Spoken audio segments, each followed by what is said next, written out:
السلام علیکم دوستو، میں کاشف قمر اور آپ موجود ہیں اسلامک نیٹ ورک پہ۔ دوستو، اسلامک نیٹ ورک میں ہم مشکوٰۃ المصابیح کتاب کا مطالعہ کر رہے ہیں، اور اس میں کتاب الطہارت جو باب ہے، اس میں اس کا سب ٹاپک جو ہے تیمم کا بیان، اور اس میں حدیث نمبر جو ہے وہ 526 ہے۔ حذیفہ رضی اللہ تعالیٰ عنہ بیان کرتے ہیں کہ رسول اللہ صلی اللہ علیہ وسلم نے فرمایا، ہمیں باقی امتوں پر 3 چیزوں سے فضیلت دی گئی ہے۔ ہماری صفوں کو فرشتوں کی صفوں جیسا قرار دیا گیا ہے، ہمارے لیے ساری زمین مسجد قرار دی گئی، اور اس کی مٹی کو جب ہم پانی نہ پائے سے طہارت بنایا گیا ہے۔ حدیث نمبر 527۔ عمران رضی اللہ تعالیٰ عنہ بیان کرتے ہیں کہ ہم نبی صلی اللہ علیہ وسلم کے رفیق سفر تھے۔ آپ صلی اللہ علیہ وسلم نے لوگوں کو نماز پڑھائی، پس جب آپ نماز سے فارغ ہوئے تو آپ صلی اللہ علیہ وسلم نے ایک آدمی کو الگ بیٹھا ہوا دیکھا جس نے باجماعت نماز نہیں پڑھی تھی۔ آپ صلی اللہ علیہ وسلم نے فرمایا، فلاں شخص تمہیں باجماعت نماز ادا کرنے سے کیا مانے تھا؟ اس نے عرض کیا، میں جنبی ہو گیا تھا اور میں نے پانی نہیں پایا۔ آپ صلی اللہ علیہ وسلم نے فرمایا، تم مٹی استعمال کرتے، وہ تمہارے لیے کافی تھی۔ حدیث نمبر 528۔ عمار رضی اللہ تعالیٰ عنہ بیان کرتے ہیں کہ ایک آدمی عمر بن خطاب رضی اللہ تعالیٰ عنہ کے پاس آیا اور اس نے عرض کیا، میں جنبی ہو گیا ہوں لیکن مجھے پانی نہیں ملا۔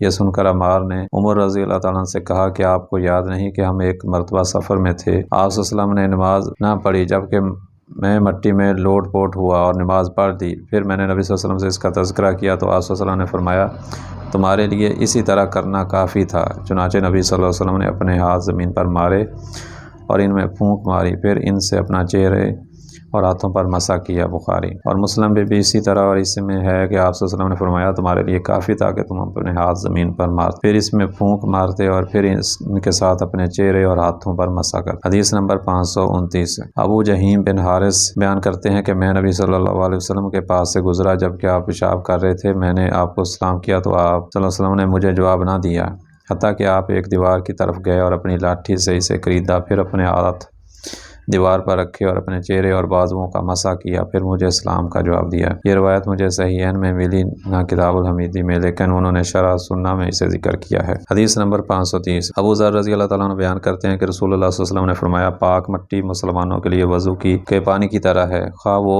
10 سال تک پانی نہ پائے، لیکن جب پانی دستیاب ہو جائے تب اس سے اپنی جلد تر کرے کیونکہ یہ بہتر ہے۔ حدیث نمبر 531۔ جابر رضی اللہ تعالیٰ عنہ بیان کرتے ہیں کہ ہم ایک سفر پر روانہ ہوئے تو ہم میں سے ایک آدمی کو پتھر لگا جس سے اس کا سر زخمی کر دیا۔ اسی دوران اسے احتلام ہو گیا۔ اس نے اپنے ساتھیوں سے دریافت کرتے ہوئے کہا، کیا تم میرے لیے تیمم کی رخصت پاتے ہو؟ انہوں نے کہا، ہم تمہارے لیے کوئی رخصت نہیں پاتے کیونکہ تمہیں پانی میسر ہے۔ پس اس نے غسل کیا جس سے اس کی موت واقع ہو گئی۔ جب ہم نبی صلی اللہ علیہ وسلم کے پاس آئے تو آپ کو اس بارے میں بتایا گیا۔ آپ صلی اللہ علیہ وسلم نے فرمایا، انہوں نے اسے مار ڈالا، اللہ انہیں ہلاک کرے۔ جب انہیں مسئلہ معلوم نہیں تھا تو انہوں نے پوچھا کہ انہیں لا علمی کا علاج پوچھ لینا ہے۔ اس کے لیے یہی کافی تھا کہ وہ تیمم کرتا، زخم پر پٹی باندھ لیتا، پھر اس پر مسح کر لیتا اور باقی سارے جسم کو دھو لیتا۔ ابو داؤد۔ حدیث نمبر 532۔ ابن ماجہ نے عطا بن ابی رباح کی سند سے اسے ابن عباس سے روایت کیا ہے۔ حدیث نمبر 533۔ ابو سعید خدری رضی اللہ تعالیٰ عنہ بیان کرتے ہیں کہ 2 آدمی سفر پر روانہ ہوئے، نماز کا وقت ہو گیا۔ جب ان کے پاس پانی نہیں تھا، چنانچہ انہوں نے پاک مٹی سے تیمم کیا اور نماز پڑھی۔ پھر انہوں نے نماز کے وقت ہی میں پانی پا لیا تو ان میں سے ایک نے وضو کر کے نماز لوٹائی جبکہ دوسرے نے نہ لوٹائی۔ پھر دونوں رسول اللہ صلی اللہ علیہ وسلم کی خدمت میں حاضر ہوئے اور اس واقعہ کا تذکرہ کیا۔ آپ صلی اللہ علیہ وسلم نے اس شخص سے جس نے نماز نہ لوٹائی فرمایا، تم نے سنت پر عمل کیا اور تمہاری نماز تمہارے لیے کافی ہے۔ اور آپ صلی اللہ علیہ وسلم نے جس شخص نے وضو کر کے نماز لوٹائی تھی سے فرمایا، تمہارے لیے دوہرا اجر ہے۔ حدیث نمبر 534۔ امام نسائی اور ابو داؤد نے بھی عطا بن یسار سے اسے مرسل روایت کیا ہے۔ حدیث نمبر 535۔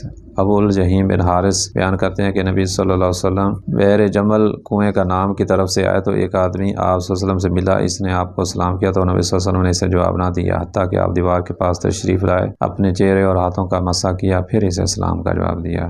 حدیث نمبر 536۔ عمار بن یاسر سے روایت ہے کہ وہ بیان کرتے ہیں کہ انہوں نے رسول اللہ صلی اللہ علیہ وسلم کی میت میں نماز فجر کے لیے مٹی سے تیمم کیا تو انہوں نے اپنے ہاتھ مٹی پر مارے، پھر ایک مرتبہ اپنے چہروں پر مسح کیا، پھر انہوں نے دوبارہ دوسری مرتبہ اپنے ہاتھ مٹی پر مارے تو اپنے سارے ہاتھوں پر، کندھوں اور بغلوں سمیت مکمل طور پر مسح کیا۔ کتاب الطہارت میں غسل مسنون کا بیان جو ہے یہ سب ٹاپک ہے، تو اس میں حدیث ہیں۔ حدیث نمبر 537۔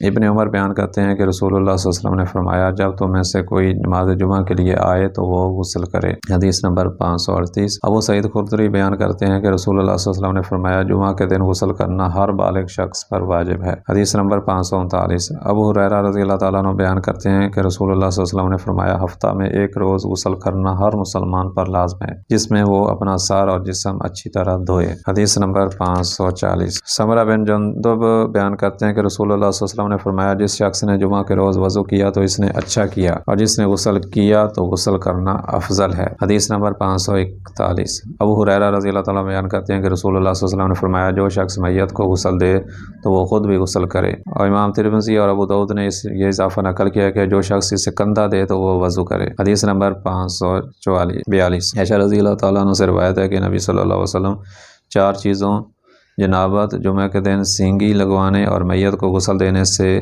غسل کیا کرتے تھے۔ حدیث نمبر 543۔ قیس بن عاصم سے روایت ہے کہ انہوں نے اسلام قبول کیا تو نبی صلی اللہ علیہ وسلم نے انہیں حکم دیا کہ وہ پانی میں بیری کے پتے ڈال کر غسل کریں۔ حدیث نمبر 544۔ اکرمہ رضی اللہ تعالیٰ عنہ بیان کرتے ہیں کہ اہل عراق سے کچھ لوگ آئے اور انہوں نے عرض کیا ابن عباس کہ آپ جمعہ کے روز غسل کرنا واجب سمجھتے ہیں؟ انہوں نے فرمایا نہیں، لیکن پاکیزگی کا باعث اور بہتر ہے، اور جو شخص غسل نہ کرے تو اس پر واجب نہیں۔ میں تمہیں بتاتا ہوں کہ غسل کا آغاز کیسے ہوا۔ لوگ محنت کش تھے، اونی لباس پہنتے تھے، وہ اپنی کمر پر بوجھ اٹھاتے تھے، ان کی مسجد تنگ تھی اور چھت اونچی نہیں تھی، بس وہ ایک چھپر سا تھا۔ رسول اللہ صلی اللہ علیہ وسلم گرمیوں کے دن تشریف لائے تو لوگ اس اونی لباس میں پسینے سے شرابور تھے، حتیٰ کہ ان سے بو پھیل گئی اور وہ ایک دوسرے کے لیے باعث اذیت بن گئی۔ چنانچہ جب رسول اللہ صلی اللہ علیہ وسلم نے یہ بو محسوس کی تو فرمایا لوگو جب یہ جمعے کا دن ہو تو غسل کرو اور جو بہترین تیل اور خوشبو میسر ہو وہ استعمال کرو۔ ابن عباس نے فرمایا پھر اللہ نے مال عطا کر دیا تو انہوں نے غیر اونی کپڑے پہن لیے، کام کرنے کی ضرورت نہ رہی، ان کی مسجد توسیع کر دی گئی اور ایک دوسرے کو اذیت پہنچانے والی وہ پسینے کی بو جاتی رہی۔ کتاب و طہارت میں یہ سب ٹاپک ہے حیض کا بیان۔ حدیث نمبر ہے 545۔ انس بن مالک رضی اللہ تعالیٰ عنہ بیان کرتے ہیں کہ یہودیوں کا یہ طرز عمل تھا کہ جب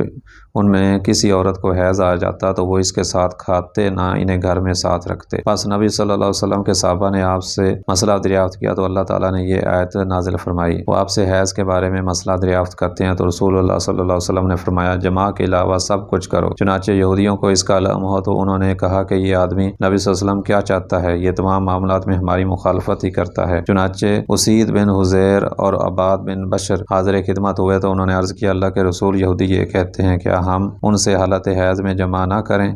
اس پر رسول اللہ صلی اللہ علیہ وسلم کے چہرے مبارک کا رنگ بدل گیا، حتیٰ کہ ان دونوں نے خیال کیا کہ آپ ان دونوں پر ناراض ہو گئے ہیں، پس وہ وہاں سے چل دیے۔ انہیں دودھ کا ہدیہ ملا جو نبی صلی اللہ علیہ وسلم کی خدمت میں بھیجا گیا تھا، چنانچہ آپ صلی اللہ علیہ وسلم نے کسی شخص کو ان کے پیچھے بھیجا اور انہیں دودھ پلایا جس سے انہوں نے پہچان لیا کہ آپ صلی اللہ علیہ وسلم ان پر ناراض نہیں۔ حدیث نمبر 546۔ عائشہ رضی اللہ تعالیٰ عنہ بیان کرتی ہیں میں اور نبی صلی اللہ علیہ وسلم ایک ہی برتن سے غسل کیا کرتے تھے جبکہ ہم دونوں جنبی ہوتے تھے۔ آپ صلی اللہ علیہ وسلم مجھے حکم دیتے تو میں ازار پہن لیتی، پھر آپ صلی اللہ علیہ وسلم میرے ساتھ لیٹ جاتے جبکہ میں حیض سے ہوتی، آپ اعتکاف کی حالت میں اپنا سر مبارک میری طرف کر دیتے تو میں اسے دھو دیتی حالانکہ میں حیض سے ہوتی۔ حدیث نمبر 547۔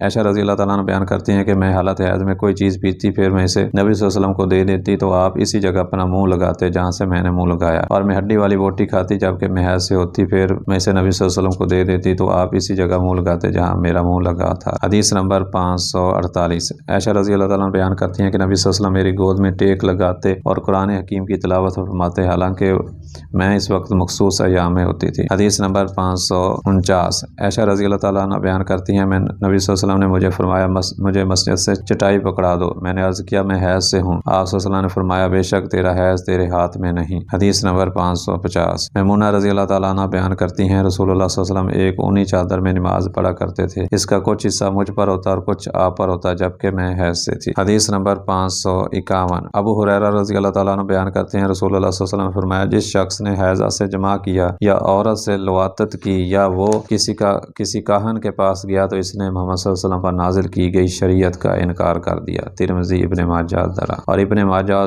دارمی کی روایت میں ہے کہ اگر اس نے کاہن کی بات کو سچا جانا تو بلا شبہ اس نے کفر کیا۔ حدیث نمبر 552۔ معاذ بن جبل بیان کرتے ہیں کہ میں نے عرض کیا اللہ کے رسول جب میری اہلیہ حالت حیض میں ہو تو اس کی کیا چیز میرے لیے حلال ہے؟ آپ صلی اللہ علیہ وسلم نے فرمایا جو چیز آزار سے اوپر ہے لیکن اس سے بچنا افضل ہے۔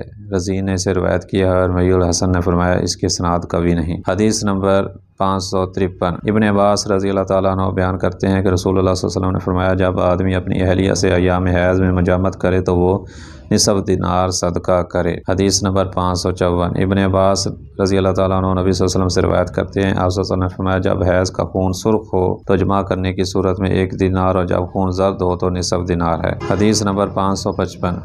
زید بن اسلم بیان کرتے ہیں کہ ایک آدمی نے رسول اللہ صلی اللہ علیہ وسلم سے مسئلہ دریافت کرتے ہوئے عرض کیا جب میری اہلیہ حالت حیض میں ہو تو اس کی کیا چیز میرے لیے حلال ہے؟ رسول اللہ صلی اللہ علیہ وسلم نے فرمایا اس کا زار کس کر باندھ پھر اس سے اوپر کا حصہ تیرے لیے حلال ہے۔ مالک اور دارمی نے مرسل روایت کیا ہے۔ حدیث نمبر 556۔ عائشہ رضی اللہ تعالیٰ عنہ بیان کرتی ہیں جب مجھے حیض آتا تو میں بستر سے چٹائی پر آ جاتی ہے جب تک ہم پاک نہ ہو جاتی ہم آپ صلی اللہ علیہ وسلم کے قریب نہ جاتی۔ کتاب الطہارت میں مستحاضہ کا بیان۔ حدیث نمبر 557۔ عائشہ رضی اللہ تعالیٰ عنہ بیان کرتی ہیں کہ فاطمہ بنت ابی حبیش نبی صلی اللہ علیہ وسلم کی خدمت میں آئی اور انہوں نے عرض کیا اللہ کے رسول میں استحاضہ کی مریض ہوں میں پاک نہیں رہتی کیا میں نماز چھوڑ دوں؟ آپ صلی اللہ علیہ وسلم فرمایا نہیں وہ تو ایک رگ کا خون ہے حیض نہیں بس جب تمہیں حیض آئے تو نماز چھوڑ دو اور جب وہ جاتا رہے تو خون صاف کر یعنی غسل کر اور پھر نماز پڑھ۔ حدیث نمبر 558۔